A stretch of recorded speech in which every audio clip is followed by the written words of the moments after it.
నమస్కారం. వి డిజిటల్ న్యూస్కి స్వాగతం. ముందుగా ముఖ్యాంశాలు చూద్దాం.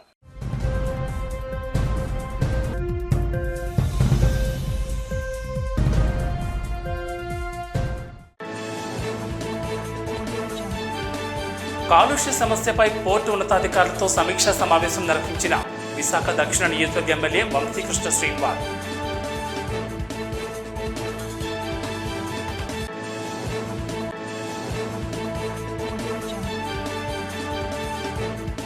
గత 5 ఏళ్లలో వైఎస్ జగన్మోహన్ రెడ్డి అవినీతి లేని పాలన అందించారని, ఆయనపై ఎన్ని ఆరోపణలు చేసినా ప్రజలు నమ్మే స్థితిలో లేరని స్పష్టం చేసిన విశాఖ జిల్లా వైసీపీ అధ్యక్షులు కోలా గురువులు.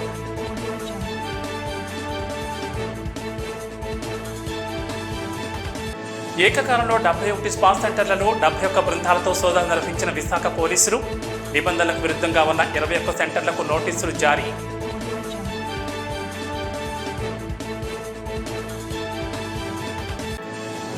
చట్టబద్ధ దత్తతలను మాత్రమే ప్రోత్సహించాలని పిలుపునిచ్చిన రాష్ట్ర బాల హక్కుల పరిరక్షణ కమిషన్ చైర్మన్ కేతని అప్పారావు, సభ్యుడు గొండు సీతారాం.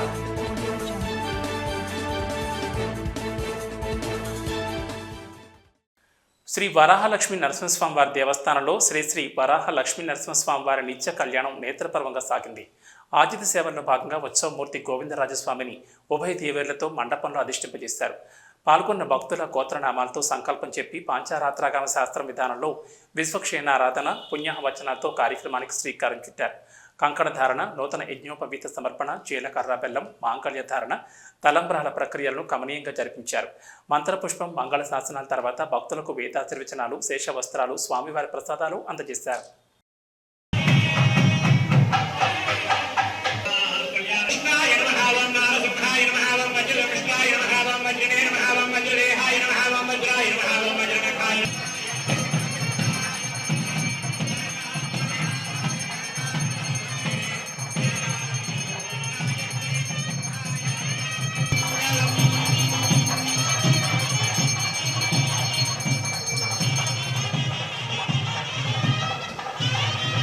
దక్షిణ నియోజకవర్గం ఏర్పడిన తర్వాత నియోజకవర్గ సమస్యలపై మొట్టమొదటిసారిగా ఎమ్మెల్యే వంశీకృష్ణ శ్రీనివాస్ యాదవ్ ఆధ్వర్యంలో పోర్టు అధికారులతో ఉన్నత స్థాయి సమీక్ష సమావేశం నిర్వహించారు.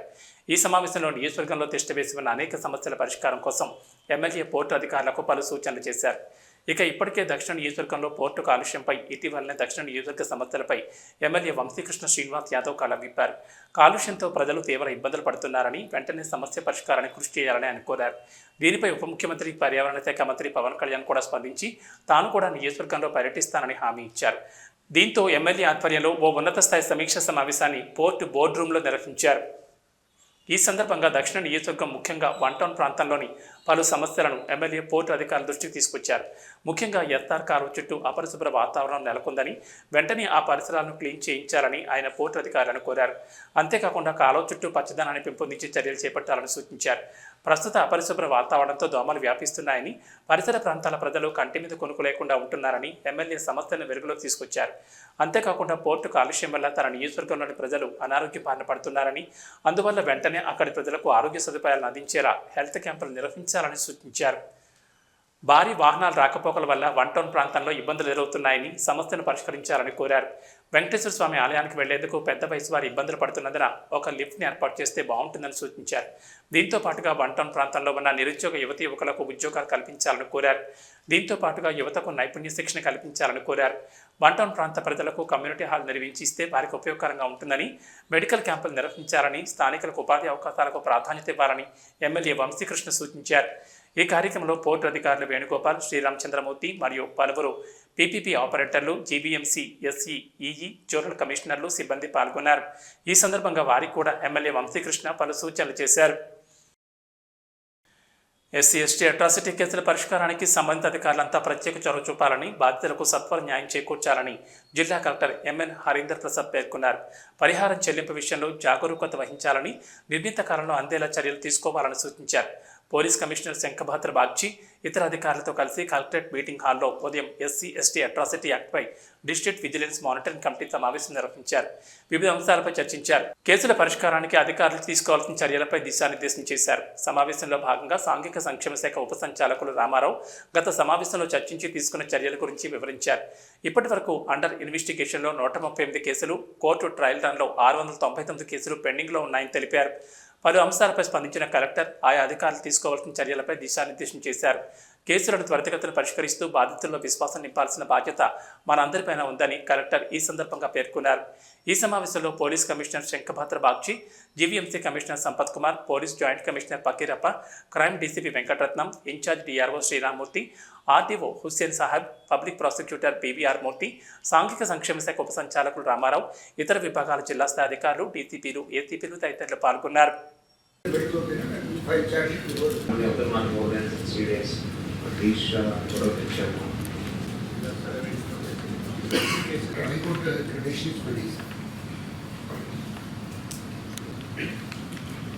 Who else has got 10 cases under investigation?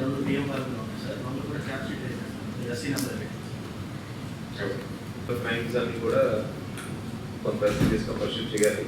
Okay, next మనకి డిసెంబర్ నాటికి ఉన్నటువంటి రిలీఫ్ పేమెంట్ టోటల్గా మనకి ఎస్సీలో 77 ఇక్కడ మెయిల్ ఇచ్చారు సార్. ఓకే, సో డిసెంబర్ తర్వాత జనవరి నుండి గవర్నమెంట్ రాసింది సార్. సో అది బడ్జెట్ వచ్చినట్టు దాని ముందు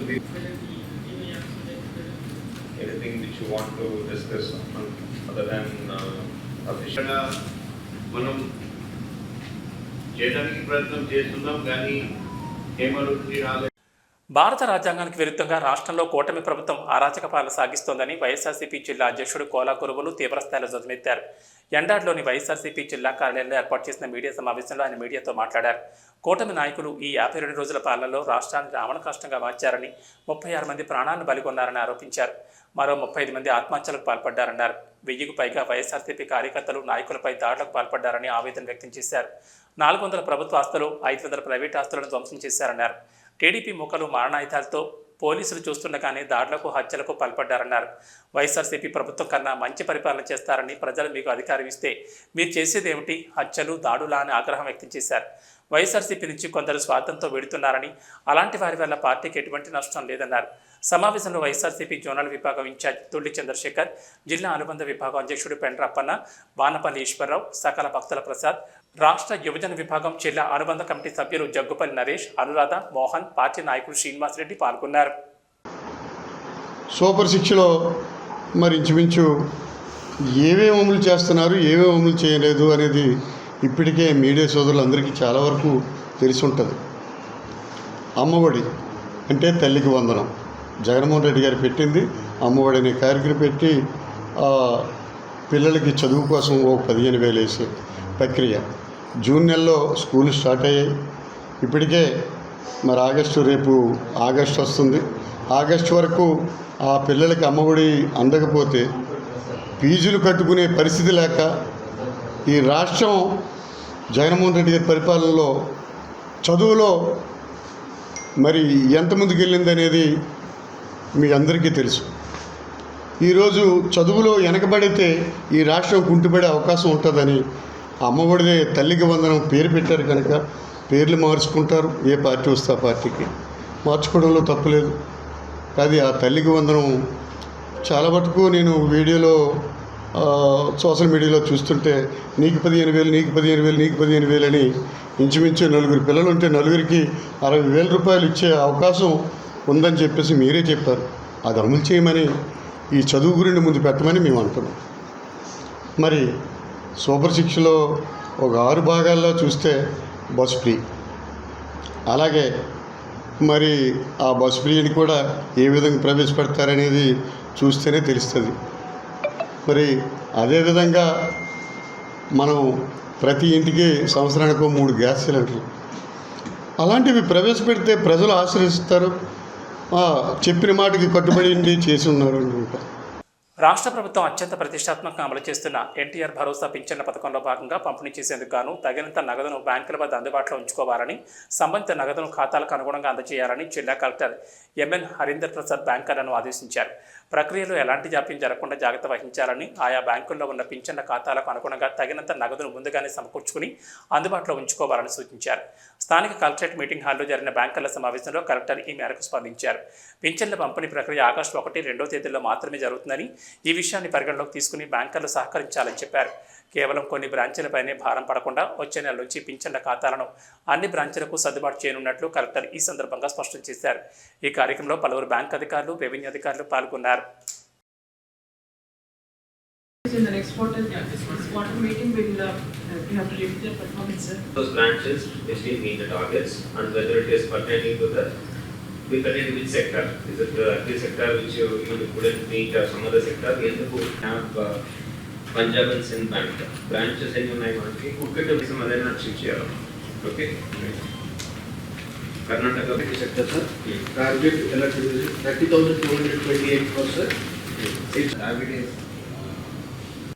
మసాజ్ కేంద్రాలపై విశాఖ పోలీసులు ఆకస్మిక దాడులు చేశారు. నగరంలో ఉన్న 71 స్పా సెంటర్లలో 71 బృందాలతో ఏకకాలంలో తనిఖీలు చేపట్టారు. ఇందులో ద్వారకానగర్ ప్రాంతంలో ఒక స్పా సెంటర్లో వ్యభిచారం జరుగుతున్నట్లు గుర్తించగా నిబంధనలకు విరుద్ధంగా నిర్వహిస్తున్న 21 సెంటర్లకు నోటీసులు జారీ చేశారు. విశాఖలో డ్రగ్స్, ఇతర అసాంఘిక కార్యక్రమాలకు చెక్ పెట్టేందుకు నగర police commissioner doctor Shankhabhadra Bagchi అధికారులు పలు ఆదేశాలు జారీ చేశారు. ఇందులో భాగంగా స్పా సెంటర్లపై నిఘా పెట్టాలని చెప్పారు. అర్ధరాత్రి కమిషనరేట్ పరిధిలో ఉన్న 71 స్పా సెంటర్లలో 200 మంది సిబ్బందితో సోదాలు చేశారు. ఇందులో కాక్స్టైల్, థాయ్ స్పా సెంటర్లలో వ్యభిచారం నిర్వహిస్తున్నట్లు గుర్తించారు. నిర్వాహకుడితో పాటు దానికి సంబంధించిన వ్యక్తిని విటుణ్ణి అరెస్ట్ చేశారు. కేంద్రంలో ఉన్న 6 బాధిత మహిళలను పునరావాస కేంద్రాలకు తరలించారు. అలాగే జీవీఎంసీ అధికారులు జారీ చేసే ట్రేడ్ లైసెన్సులు గడువు ముగియడం, లేబర్ సర్టిఫికెట్లో నమోదు చేసిన దానికంటే ఎక్కువ మంది సిబ్బంది కలిగి ఉండడం, జీఎస్టీ సర్టిఫికెట్ లేకపోవడం, పన్నులు చెల్లించకపోవడం, ఇలా నిబంధనలు పాటించని 21 స్పా మసాజ్ కేంద్రాలను గుర్తించి నోటీసులు జారీ చేశారు. అంతేకాకుండా ఆయా శాఖలకు అధికారులకు తదుపరి చర్యల కోసం నివేదికలు పంపించారు. నిబంధనలకు విరుద్ధంగా మసాజ్ కేంద్రాల్లో వ్యవహరించిన, అసాంఘిక కార్యకలాపాలకు పాల్పడిన వారిపై చట్ట ప్రకారం చర్యలు తీసుకుంటామని సిపి శంఖభద్ర బాగ్చి హెచ్చరించారు.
చట్టబద్ధ దత్తతలను మాత్రమే ప్రోత్సహించాలని రాష్ట్ర బాలల హక్కుల పరిరక్షణ కమిషన్ చైర్మన్ కేసలి అప్పారావు, సభ్యుడు కొండు సీతారాం వైద్యులకు స్పష్టం చేశారు.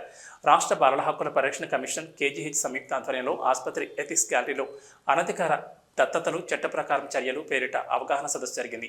గైనకాలజీ, పిల్లల విభాగం వైద్యులు, నర్సింగ్, సెక్యూరిటీ, పారామెడికల్ సిబ్బందికి నిర్వహించిన సదస్సులో ముందుగా అధికారిక దత్తతలపై ICDS project director Jayadevi power point presentation ఇచ్చారు. అనంతరం కేసలి అప్పారావు, కొండు సీతారాం మాట్లాడుతూ రాష్ట్ర వ్యాప్తంగా ఉన్న వివిధ ఆసుపత్రుల్లో చంటి పిల్లలను దత్తతకిస్తారన్న అపోహ నేటికి బలంగా ఉండడం దురదృష్టకరమన్నారు. ఈ అపోహను రూపుమాపేందుకు రాష్ట్ర బాలల హక్కుల పరిరక్షణ కమిషన్ రాష్ట్రంలోని అన్ని జిల్లాల ప్రధాన ఆసుపత్రుల్లో అవగాహన సదస్సులు నిర్వహిస్తున్నట్లు తెలిపారు. ప్రభుత్వ ప్రసూతి, పిల్లల వార్డులో సీసీ కెమెరాలు నిరంతరం పనిచేయాలని, సెక్యూరిటీ సిబ్బంది అప్రమత్తంగా వ్యవహరించారన్నారు. ఈ కార్యక్రమంలో సిడబ్ల్యూసీ చైర్పర్సన్ ఎంఆర్ఎల్ రాధా, ఆసుపత్రి assistant director CH Srinivas Kumar, CSRMO doctor Dhavala Bhaskarrao, gynaecology విభాగాధిపతి డాక్టర్ సంధ్యాదేవి, పీడియాట్రిక్స్ విభాగాధిపతి doctor Chakravarthi, grade 1 nursing superintendent Padma తదితరులు పాల్గొన్నారు. ఆంధ్రప్రదేశ్ రాష్ట్ర బాలల హక్కుల కమిషన్ ఇటీవల రాష్ట్రంలోని అన్ని ప్రధాన ఆసుపత్రులకి అనుబంధంగా ఉన్నటువంటి గైనకాలజీ అలాగే చైల్డ్ సంబంధిత వార్డుల దాంట్లోని కొన్ని అపవాదులు కమిషన్ దృష్టికి వస్తున్నాయి. ఎందుకంటే పిల్లల్ని అమ్ముతున్నారని, లేదంటే పిల్లలపైన ఏదో వ్యాపారాలు చేస్తున్నారని, దీనికేమో కొంతమంది పారామెడికల్ సిబ్బంది, కొంతమంది వైద్యులు అని చెప్పి రకరకాల వాదనలన్నీ చైల్డ్ రైట్స్ కమిషన్ దృష్టికి ఫిర్యాదుల రూపంలో తీసుకొస్తున్నారు. వీటన్నిటిపైన కూడా కమిషన్ చైర్పర్సన్ కేసల అప్పారావు గారి సారథ్యంలో సునిశ్చితంగా పరిశీలన కూడా చేస్తున్నాం. సంబంధిత జిల్లా కలెక్టర్లు అందరూ కూడా మేము తాకీదులు కూడా ఇస్తున్నాం. ఎందుకంటే ఇటువంటివన్నీ కూడా వెన్నాడేందుకు కారా చట్టం దాని తాలూకా విధి విధానాలు తెలియజేసేందుకు 26 జిల్లాల స్త్రీ శిశు సంక్షేమ శాఖతో పాటు వివిధ ప్రభుత్వ శాఖల సమన్వయంతో ఇటువంటి కార్యక్రమాలు కూడా చేసుకొస్తున్నాం. ఈరోజు విశాఖపట్నంలో కేజీహెచ్లోని ఎథిక్స్ కమిటీ హాల్లో జరుగుతున్న ఈ కార్యక్రమం రాష్ట్రానికి ఒక విశేషమైన ఓ చక్కని కార్యక్రమం. ఎందుకంటే చట్టంలోని కారా చట్టంలో ఏం చెబుతుంది, కారా చట్టంలో ఎటువంటి వ్యక్తులు పిల్లలకి దత్తత ఇవ్వచ్చు అనే దానిపైన కూలంకషంగా చర్చించడమే కాకుండా దీనిపైన చట్టప్రకార చర్యలు ఎవరైనా పొరపాటు చేసి కానీ ఏమైనా అనధికారికంగా కానీ ఏమైనా దత్తత తీసుకున్నా వాళ్ళకి చట్టపరంగా ఏ చర్యలు తీసుకోవాలో ఏంటంటే దానిపైన కూడా మేము చర్చించడం జరుగుతుంది. వాళ్ళకు కూడా స్పష్టంగా ఆదేశాలు ఇవ్వడం జరుగుతుంది. చైల్డ్ రైట్స్ కమిషన్ అనేది క్వాసీ జ్యుడిషియల్ సంస్థ. ఇది ఒక రకంగా న్యాయ వ్యవస్థ కూడుకున్నది, ఎవరిని విడిచిపెట్టేది లేదు. కొంతమంది మీడియా మిత్రులు కూడా ఇప్పుడిప్పుడే అంటున్నారు, కేవలం మీరు చైల్డ్ రైట్స్ కమిషన్ ఏమో కేజీహెచ్కి సూపరింటెండెంట్ గారి రూమ్ దగ్గరకు వచ్చి మీరు వెళ్ళిపోతున్నారు, తాకీదులు ఇవ్వడమే తప్పించి చర్యలు లేవని అంటున్నారు. అది అంత భ్రమ, అపోహ. అవసరమైనట్లయితే ఎవరి మీద చర్యలు చేపట్టాలో, ఎవరికి సిఫార్సులు చేయాలో కూడా చైల్డ్ రైట్స్ కమిషన్ ఆలోచిస్తుంది. బడ్జెట్ కేటాయింపుల్లో ఆంధ్రప్రదేశ్కి తీవ్ర నష్టం జరిగిందని, అమరావతి రాజధానికి 15,000 కోట్ల రుణం రూపంలో ఇవ్వడం సరైంది కాదని, గ్రాంట్ రూపంలో ఇవ్వాలని పలువురు భక్తులు కోరారు. కేంద్ర బడ్జెట్ 2024-25పై institute of economic and social justice, Alluri Sitaramaraju విజ్ఞాన కేంద్రం సంయుక్తంగా అల్లూరి విజ్ఞాన కేంద్రంలో చర్చా వేదిక నిర్వహించాయి. దేశంలో పెరుగుతున్న నిరుద్యోగం, విస్తరిస్తున్న ఆర్థిక అసమానతలు, అధిక ఆహార ద్రవ్యోల్బణం, తగ్గిపోతున్న ప్రైవేట్ పెట్టుబడుల నేపథ్యంలో కేంద్ర బడ్జెట్ 2024-25 సరైన పరిష్కారం చూపడంలోనూ, ఆంధ్ర రాష్ట్రానికి నిధులు కేటాయించడంలోనూ విఫలమైందని నాగార్జున యూనివర్సిటీ పూర్వ vice chancellor professor V Balamohan Das, Vikram Simhapuri university పూర్వ vice chancellor professor R Sudarshan Rao, professor K Nalini, professor K Padma, V Ramaswamy అభిప్రాయం వ్యక్తం చేశారు. ఈ కార్యక్రమంలో పలువురు మేధావులు, వివిధ అసోసియేషన్ ప్రముఖులు పాల్గొన్నారు. మన పాత్రికేయ మిత్రుల ద్వారా ప్రజాబాహుళ్యంలోకి వెళ్ళటానికి మిత్రులు కోరితే నేను బయటకు రావడం జరిగింది. నా పేరు బాలమోహన్ దాస్. ఆంధ్ర విశ్వకళా పరిషత్తులో కామర్స్ డిపార్ట్మెంట్లో ఆచార్యుడిగా పనిచేశాను. 2005-2008లో నాగార్జున యూనివర్సిటీ వైస్ ఛాన్సలర్గా పనిచేశాను. ప్రస్తుతం గాంధీ సెంటర్ అధ్యక్షులుగా ఉన్నాను. గాంధీ గారు చెప్పిన సూత్రాలు మనం పాటిస్తున్నామా బడ్జెట్ ప్రజెంటేషన్లో అని ఆలోచించినప్పుడు లేదు అనే చెప్పాలి.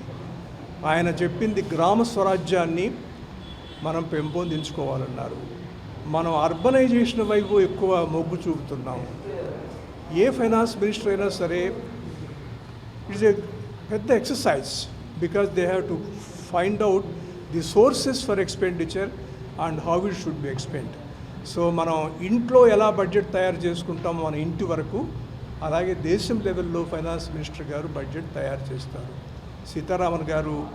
నిర్మలా సీతారామన్ గారు మంచి బడ్జెట్ ప్రజెంట్ చేశారని కొన్ని పార్టీలు వారంటే, లేదు ఇందులో చాలా తప్పులు ఉన్నాయి, మరి మాకు రావాల్సినకి అందలేదు, రావాల్సిన వాళ్ళకి అందలేదు అని కూడా అంటున్న విషయం మనకి తెలుసు. మన దేశంలో 2 ట్యాక్స్ రేట్స్ ఉన్నాయి ఇప్పుడు, పాత ట్యాక్స్ రేట్లు, కొత్త ట్యాక్స్ రేట్లు. ఇలా 2 రేట్లు ఉండటమే తప్పు, అది ఉండకూడదని నేనైతే అనుకుంటున్నాను. మొదటిది, అది ఫాలో అయ్యేవాళ్ళు వారు దాచుకున్న సేవింగ్స్కి పబ్లిక్ ప్రావిడెంట్ ఫండ్ కానీ, ఇన్సూరెన్స్ ప్రీమియం కానీ అవి కడితే దానికి ఎగ్జంప్షన్ వచ్చేది. అలాగే ఇల్లు కట్టుకుంటే దాని మీద కట్టే లోన్ ఇంట్రెస్ట్ కూడా ఎగ్జంప్షన్ వచ్చేది. కొత్త రేట్లో అవి తీశారు. కొత్త రేట్లో కొంత సదుపాయం ఎక్కువ ఎగ్జంప్షన్స్ ఇవ్వడం మాత్రం జరిగింది. పాత రేట్లో అలాగే ఉంచారు. అలాగే market capital gains, short term capital gains రేట్లు పెంచారు. ఇది స్టాక్ మార్కెట్ని బహుశా ఎగనిస్ట్గా ప్రభావితం చేస్తుందని చాలామంది భయపడుతున్నారు. అలాగే లాంగ్ టర్మ్ క్యాపిటల్ గెయిన్స్లో కూడా రేటు తగ్గించారు. 20% ఉండేదాన్ని 12.5% తగ్గించారు. కానీ ఇండెక్సేషను అంతకుముందు ఇచ్చేది తీసేశారు. ఎందుకంటే మన రోజు ఈ రూపాయి వర్తు 2000లో బహుశా ఇప్పుడు క్యాల్కులేట్ చేసుకుంటే ఇన్ఫ్లేషన్ లెవెల్ 50 పైసలే ఉండొచ్చు. కానీ దాన్ని బట్టి అంతకుముందు ఈ మనం క్యాపిటల్ గెయిన్ క్యాల్కులేట్ చేసేటప్పుడు పెంచేవారు. అది లేదు కాబట్టి ఇప్పుడు ఈ రోజున మనకి నిజంగా మోసపోతున్నారు. ఆ తర్వాత మామూలు ఇన్వెస్టర్సు నాకు ఒక ఇల్లు అమ్ముకుంటే దాని గురించి నేను పోవాలంటే ఇప్పుడు నేను డెఫినెట్గా ఒక చార్టెడ్ అకౌంటెంట్ దగ్గరికి వెళ్ళాల్సిందే. రైతు ఉత్పత్తిదారుల సంఘాలకు తగిన విధంగా ప్రోత్సాహం అందించాలని, ప్రొడక్ట్స్కు సరైన మార్కెటింగ్ సదుపాయం కల్పించాలని సంబంధిత అధికారులను జిల్లా కలెక్టర్ ఎంఎన్ హరీందర్ ప్రసాద్ ఆదేశించారు. కేంద్ర రాష్ట్ర పథకాల తాలూకా ఫలాలను రైతులకు చేరువయ్యేలా అధికారులు కృషి చేయాలని నిర్దేశించారు. స్థానిక కలెక్టరేట్ మీటింగ్ హాల్లో FPO district level monitoring committee సమావేశం ఆయన అధ్యక్షతన జరిగింది. జిల్లాలోని వివిధ రైతు ఉత్పత్తిదారు సంఘాల ప్రతినిధులతో వివిధ అంశాలపై చర్చించారు. రైతులు పండించే పంటలు, వాటి మార్కెటింగ్ అవకాశాలు, స్టోరేజ్ పద్ధతుల గురించి అడిగి తెలుసుకున్నారు. ఈ సందర్భంగా జిల్లా కలెక్టర్ మాట్లాడుతూ రైతు ఉత్పత్తిదారు సంఘాలకు అన్ని విధాలుగా సహకారం అందించాలని, వారికి ఆర్థిక ప్రయోజనాలు కలిగే విధంగా ప్రణాళికలు రూపొందించి అమలు చేయాలని ఈ సందర్భంగా కలెక్టర్ సూచించారు. అలాగే రైతులు పండించిన పంటకు గిట్టుబాటు ధర వచ్చేలా అధిక లాభాలు పొందే విధంగా రైతు ఉత్పత్తిదారు సంఘాలు కృషి చేయాలన్నారు. FPO విధానం వల్ల కలిగే దీర్ఘకాలిక ఆర్థిక ప్రయోజనాల, మార్కెటింగ్ అవకాశాల గురించి ఇతరులకు తెలియజేయాలని, మరింత మంది లబ్ధి పొందేలా అధికారులు చర్యలు తీసుకోవాలని సూచించారు. ఈ సమావేశంలో NABARD development manager Basant Kumar, LDM Srinivasarao, వ్యవసాయ, ఉద్యాన, మత్స్యశాఖల అధికారులు, DRDA PD, వివిధ రైతు ఉత్పత్తిదారు సంఘాలకు చెందిన ప్రతినిధులు, స్వచ్ఛంద సంస్థల ప్రతినిధులు తదితరులు పాల్గొన్నారు. రాష్ట్రాలకు సంబంధించిన state nodal officers and district nodal officers అంతా కూడా ఇక్కడ మనం 21వ లైవ్ స్టాక్ సెన్సస్ స్టార్ట్ చేస్తున్నాం. సో ఈ ప్రోగ్రామ్ అనేది గవర్నమెంట్ ఆఫ్ ఇండియా వాళ్ళు దేశవ్యాప్తంగా సెప్టెంబర్ నుంచి డిసెంబర్ వరకు 3 నెలల కాలంలో ఎన్యూమరేటర్స్ అండ్ సూపర్వైజర్స్ని ఎంగేజ్ చేసి, సో మొత్తం కూడా మన రాష్ట్రంలో కావచ్చు, దేశంలో కావచ్చు, మొత్తం కూడా మన రాష్ట్రంలో అయితే 1.4 lakh హౌస్ హోల్డ్స్ని కవర్ చేసి మొత్తం కూడా లైవ్ స్టాక్ సంబంధించినటువంటి 16 రకాల స్పీసీస్ అన్నింటినీ కూడా మనము కలెక్ట్ చేయడం జరుగుతుంది. సో దీనికి సంబంధించినటువంటి ఈ 3 రాష్ట్రాల్లో మనం ఈరోజు వర్క్షాప్ చేస్తున్నాం. State level nodal officer and district level nodal officers. So district level nodal officers అంటే వీళ్ళు డిస్ట్రిక్ట్ లెవెల్లో మొత్తం ఆ జిల్లా వ్యాప్తంగా జరగాల్సిన సెన్సస్ మొత్తాన్ని కూడా వాళ్ళు మానిటర్ చేస్తారు. అయితే first time of it's kind మొత్తము మొబైల్ యాప్ ద్వారా మనము సెన్సస్ చేస్తున్నాం. సో అందుకని సాఫ్ట్వేరు, మొబైల్ యాప్ని ఎలా యూజ్ చేయాలి, హ్యాండ్స్ ఆన్ ట్రైనింగ్ వాళ్ళకి ప్రాపర్గా ఇవ్వటము, అదేవిధంగా యూజర్ ఐడి లాగిన్ క్రెడెన్షియల్స్ వాళ్ళకి ఎలా వాడాలో పూర్తిగా చెప్పటం అన్నది మనము ఈ వర్క్షాప్ యొక్క ప్రథమోద్దేశం. మనందరికీ తెలుసు ఈ లైవ్ స్టాక్ సెన్సస్ని కనుక మనం ప్రాపర్గా చక్కగా కనుక చేయగలిగితే రాబోయే రోజుల్లో మనం సోషియో ఎకనామిక్ డెవలప్మెంట్కి సంబంధించి, అలాగే లైవ్ స్టాక్కి సంబంధించిన డిసీజెస్ కావచ్చు, next planning point of view కావచ్చు, నెక్స్ట్ బడ్జెట్ ఎలొకేషన్స్ కావచ్చు, ఏ రకంగా చేసుకోవాలి డెవలప్మెంట్ చేయడానికి అన్నది ఈ సెన్సస్ యొక్క ప్రథమోద్దేశం. సో అందుకని దీన్ని చాలా ప్రతిష్టాత్మకంగా భారత ప్రభుత్వం వాళ్ళు టేకప్ చేశారు. అందులో భాగంగా ఈరోజు విశాఖపట్నంలో ఈ రీజనల్ వర్క్షాప్ని కండక్ట్ చేయడం అది రియల్లీ చాలా మంచి విషయము. ఎందుకంటే 3 రాష్ట్రాలకు సంబంధించినటువంటి ఆఫీసర్స్ అందరూ కూడా ఈరోజు ఇక్కడ రావడం జరిగింది. వాళ్ళందరూ కూడా ఈరోజు ఈ వర్క్షాప్కి సంబంధించిన గవర్నమెంట్ ఆఫ్ ఇండియా అఫీషియల్స్ కూడా ఇక్కడ రావడం జరిగింది. HS డివిజన్ నుంచి అడ్వైజర్ గారు మరియు డైరెక్టర్ వాళ్ళు కూడా వచ్చారు. సో వాళ్ళ సాఫ్ట్వేర్ టీంతో ఇక్కడ రావడం జరిగింది. ఈరోజు పూర్తి స్థాయిలో ఈ వర్క్షాపు వీళ్ళందరూ కూడా hands on training 1 day workshop జరుగుతుంది. లేటర్ అని వాళ్ళ రెస్పెక్టివ్ ప్లేస్లకు వెళ్ళిపోయి ఈ ఎన్యూమరేషన్కి సంబంధించినటువంటి నెక్స్ట్ స్టెప్స్ తీసుకొని ఫర్దర్ వాళ్ళు ఫీల్డ్ లెవెల్లో ట్రైనింగ్ ఇచ్చుకోవడానికి ఈ వర్క్షాప్ ఎంతో దూరం. సామాజిక సేవలో భాగంగా గాజువాక వెంకీ బాయ్స్ ఆధ్వర్యంలో పాత గాజువాకలో మెగా రక్తదాన శిబిరం నిర్వహించారు. ఒకేసారి 5 రక్త సేకరణ కేంద్రాల సిబ్బంది యువత నుంచి రక్తాన్ని సేకరించారు. శ్రీ లక్ష్మీ ఫర్నిచర్ అధినేత తిరిమిరెడ్డి వెంకటేష్ జన్మదినాన్ని పురస్కరించుకుని ఈ శిబిరాన్ని ఏర్పాటు చేశారు. South sub division ACP T. Trinath, Gajuwaka CS శ్రీనివాసరావులు పాల్గొని రక్తదాతలకు అభినందన పత్రాలు అందజేశారు. వందే భారత్ బ్లడ్ బ్యాంక్ ప్రతినిధి వినోద్ బాలు మాట్లాడుతూ ఒకరి జన్మదినాన్ని ఎంతో మందికి పునర్జన్మనిచ్చేలా పెద్ద ఎత్తున రక్తదానం చేయడం అభినందనీయమని అన్నారు. అన్ని దానాల్లో రక్తదానం గొప్పదని పేర్కొన్నారు.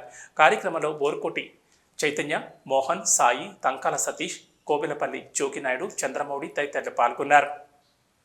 ఈరోజు నా జన్మదినం సందర్భంగా గాజువాక వెంకీ బాయ్స్ అనే ఒక సంస్థతో నాతో ఉన్న నా తోటి స్నేహితులు ఎన్నో రోజులుగా సేవా కార్యక్రమాలు చేస్తూ, అలాగే పేద ప్రజలకు కానీ, యువతకు కానీ, అలాగే సొసైటీలో ఉన్న నిరుపేద కుటుంబాలకు కానీ ఏదైనా సమస్య వస్తే గాజువాక వెంకీ బాయ్స్ అనే సంస్థ ఎంతో కొంత తోచినంత సాయం చేస్తూ ఈరోజు వచ్చింది.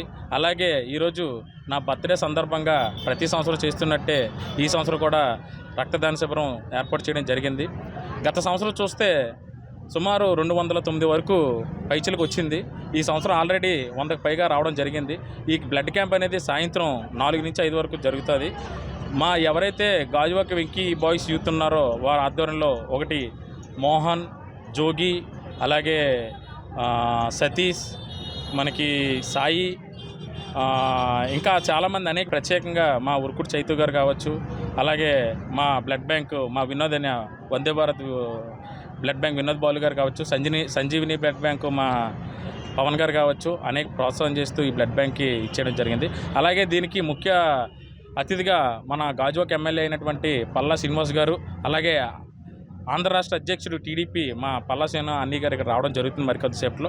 సో ఈ బర్త్డే నేను ఇలాగా సెలబ్రేట్ చేసుకోవడం నాకు చాలా సంతోషంగా ఉంది. కావున నాకు కృషి చేసిన నా ఫ్రెండ్స్కి మరియు శ్రేయభిలాషులకు, అలాగే ఇక్కడ ఉన్న పెద్దలందరూ కూడా. గాజువాకలో శ్రీ లక్ష్మీ ఫర్నిచర్ అధినేత శ్రీ తిరుమిరెడ్డి వెంకటేష్ గారి జన్మదినం సందర్భంగా వెంకీ బాయ్స్ ఆధ్వర్యంలో ఒక మెగా రక్తదాన శిబిరాన్ని నిర్వహించడం జరుగుతుంది. యువత అంటే ఆడుకోవడం కాదు ఆదుకోవడం అని, యువత అంటే ఆవేశం కాదు ఆదర్శం అని ఇక్కడున్న యువత అంతా నిరూపించే విధంగా ఈరోజు అత్యధిక సంఖ్యలో యువతంతా ఒక దగ్గర ఏకమై సమాజానికి ఏదో సేవ చేయాలని ఒక సంకల్పంతో ఒక మెగా రక్తదాన శిబిరాన్ని నిర్వహించడం జరిగింది. ఇలాంటి సేవా కార్యక్రమాల్లో యువత ఇదే విధంగా పాల్గొనే విధంగా ఎంతోమందికి ఆదర్శంగా నిలిచినటువంటి సోదరుడు వెంకటేష్ గారికి నా తరపున, అలాగే మా వందే భారత్ బ్లడ్ బ్యాంక్ తరపున, అలాగే ఇతర బ్లడ్ బ్యాంకుల అందరి తరపున కూడా శుభాకాంక్షలు తెలియజేసుకుంటున్నాను. తన జన్మదినాన్ని ఇంకొకరి జీవితాల్లో పునర్జన్మ దినంగా మార్చిన ఈ గొప్ప కార్యక్రమం అందరూ అభినందిస్తూ ఈ కార్యక్రమాన్ని ఇంకా దిగ్విజయం చేసే విధంగా ఇంకా కార్యక్రమం ముందుకు వెళ్తుంది. ఇప్పటికి 100 మంది రక్తదాతలు రక్తదానం చేయడం జరిగింది. జీవీఎంసీ క్లాప్ వాహనాల్లో లోడర్స్గా పనిచేస్తున్న కార్మికులకు 4 నెలల బకాయి జీతాలు వెంటనే చెల్లించాలని జీవీఎంసీ కాంట్రాక్ట్ వర్కర్స్ యూనియన్ గౌరవ అధ్యక్షుడు పి వెంకటరెడ్డి డిమాండ్ చేశారు. క్లాప్ వాహనాల్లోని లోడర్స్ కాంట్రాక్ట్ కార్మికులుగా పనిచేస్తున్న కార్మికులు నూతనంగా యూనియన్లో చేరారు. జీవీఎంసీ గాంధీ విగ్రహం వద్ద సమావేశమై సమస్యలపై నేతలతో చర్చించారు. అనంతరం ఆయన మాట్లాడుతూ కార్మికులకు కాంట్రాక్టర్ బకాయి జీతాలు చెల్లించకపోవడంపై తగిన చర్యలు తీసుకోవాలని విజ్ఞప్తి చేశారు. అలాగే కార్మికులకు ఈఎస్ఐ, పీఎఫ్ సౌకర్యం కల్పించి ఉద్యోగ భద్రత కల్పించాలని, జీతాలు ప్రతి నెల సకాలంలో చెల్లించాలని చూడాలన్నారు. అదేవిధంగా జీవీఎంసీ కాంట్రాక్టర్లకు చెల్లిస్తున్న రోజుకి 450 రూపాయల జీతం కార్మికులు చెల్లించేలా చూడాలని విజ్ఞప్తి చేశారు. నిరసన కార్యక్రమం అనంతరం జీవీఎంసీ కమిషనర్కి వినతిపత్రం అందించారు. ఈ కార్యక్రమంలో అధ్యక్షుడు టి నూకరాజు, ప్రధాన కార్యదర్శి ఉరుకుటి రాజు, ఉపాధ్యక్షుడు శ్రీరమణ, గాజువాక జోన్ అధ్యక్షుడు కూరగాని అప్పారావు కార్మికులు పాల్గొన్నారు. క్లాబ్ వెహికల్ మీద పనిచేసే లోడర్లు 460 మంది, అలాగే ఇంకా కాంట్రాక్ట్ ద్వారా తీసుకున్న కార్మికులు ఎవరైతే ఉన్నారో వాళ్ళకు 300 మంది, అలాగే ఆఫ్కోస్లో జాయిన్ చేస్తామని తీసుకున్న కార్మికులకు 20 మంది, వీళ్ళకందరికీ కూడా 4 నెలల నుంచి 6 నెలల వరకు జీతాలు లేకుండా అర్ధాకలతో పనిచేస్తూ ఉన్నది జీవీఎంసీ. ఈ లోడర్లకు అందరికీ కూడా ప్రతి మనిషికి 450 రూపాయలు ఇస్తామని చెప్పి కౌన్సిల్లో తీర్మానం చేశారు. ఆ 460 రూపాయలు కాంట్రాక్ట్లు ఇవ్వకుండా ఏదైతే 300 రూపాయలు 390 రూపాయలు మాత్రమే కాంట్రాక్ట్లు ఇస్తూ ఉన్నారు. వాళ్ళ దగ్గర నుండి వెంటనే పూర్తి జీతాన్ని వాళ్ళకి ఇప్పించాలి. అలాగే 6 నెలల నుండి జీతాలు లేకపోవడం వల్ల కార్మికులు ఇక్కడ బస్సు ఎక్కి రావాలంటే ఇక్కడ రాలేకపోతున్నారు. అలాగే కార్మికుల కుటుంబాలన్నీ కూడా అర్ధాకలతో ఉంటున్నాయి. వాళ్ళు ఏమనుకున్నారంటే ఇందులో ప్రతి నెల కూడా జీతాలు ఇచ్చేస్తారు కదా, అలాగే జీతాలు ఇస్తే కుటుంబాన్ని పోషించుకుందాం అని చెప్పని వాళ్ళందరూ కూడా జాయిన్ అయ్యారు. కానీ ఈరోజు 6 నెలల నుంచి జీతాలు లేకపోయేసరికి చాలా ఇబ్బందులు పడుతున్నారు. అలాగే పని భారం మరింత విపరీతంగా పెంచారు. ఇన్నాళ్ళ ఎవరైతే క్లాబ్ వెహికల్ మీద 2 లోడర్లు పనిచేసేవారు, కానీ ఈరోజు ఏం చేస్తారంటే 2 లోడర్లు పనిచేయించడం అనేసి 1 లోడర్ మాత్రమే ఆ బండి ఎక్కించి 3 లోడ్లు వేయండి లేకపోతే మాత్రమే లాపేస్తామని చెప్తున్నారు. మరి ముఖ్యంగా అందరినీ రోడ్డు ఎక్కితేనే తప్ప మనశ్శాంతి లేని పరిస్థితిలో జీవీఎంసీలో ఉంది. అక్రమాలకు ఆటికి తోడు చెప్పని మరి జీవీఎంసీ అంటేనే పేరు గొప్ప ఊరు దెబ్బ టైపులోను మరి ఈరోజు రోడ్డు ఎక్కే కార్మికులు చూస్తుంటే అర్థమవుతుంది. మరి అంతమందిని కార్మికుల్ని అవసరం అనేసి తీసుకొని వాళ్ళకి జీతాలు ఇవ్వకపోతే పని చేసి ఆలే మానేస్తారనే ఉద్దేశంతో 6 నెలల నుంచి బకాయి జీతాలు ఇవ్వట్లేదు. అలాగే ఎవరైతే కాంట్రాక్ట్ ఉన్నాడో వాడు సరిగ్గా వీళ్ళకి జీతాలు మెయింటైన్ చేయకుండా ఇలా రోడ్డు ఎక్కే పరిస్థితి చేసినందుకు వెంటనే ఆ కాంట్రాక్ట్ని రద్దు చేయాలి, వెంటనే వీళ్ళ జీతాలు ఇప్పించాలి. లేని పక్షంలోనూ నగరం అంతా కూడా మొత్తం కార్మికాన్ని ఐక్యం చేసి మరో పోరాటానికి సిద్ధమవుతామని జీవీఎంసీ కాంట్రాక్ట్ వర్కర్గా విజ్ఞప్తి చేస్తాను. బులెటిన్ ముగించే ముందు ముఖ్యాంశాలు మరోసారి.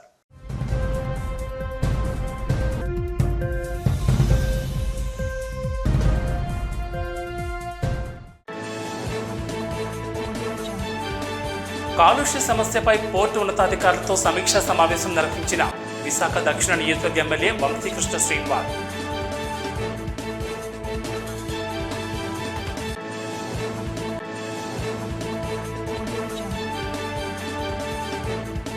గత 5 ఏళ్లలో వైఎస్ జగన్మోహన్ రెడ్డి అవినీతి లేని పాలన అందించారని, ఆయనపై ఎన్ని ఆరోపణలు చేసినా ప్రజలు నమ్మే స్థితిలో లేరని స్పష్టం చేసిన విశాఖ జిల్లా వైసీపీ అధ్యక్షులు పోలా గురువులు.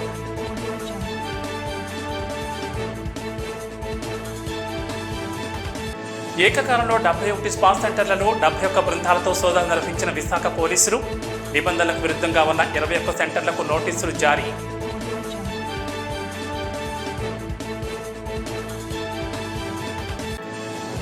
చట్టబద్ధ దత్తతలను మాత్రమే ప్రోత్సహించాలని పిలుపునిచ్చిన రాష్ట్ర బాల హక్కుల పరిరక్షణ కమిషన్ చైర్మన్ కేతని అప్పారావు, సభ్యుడు గొండు సీతారాం.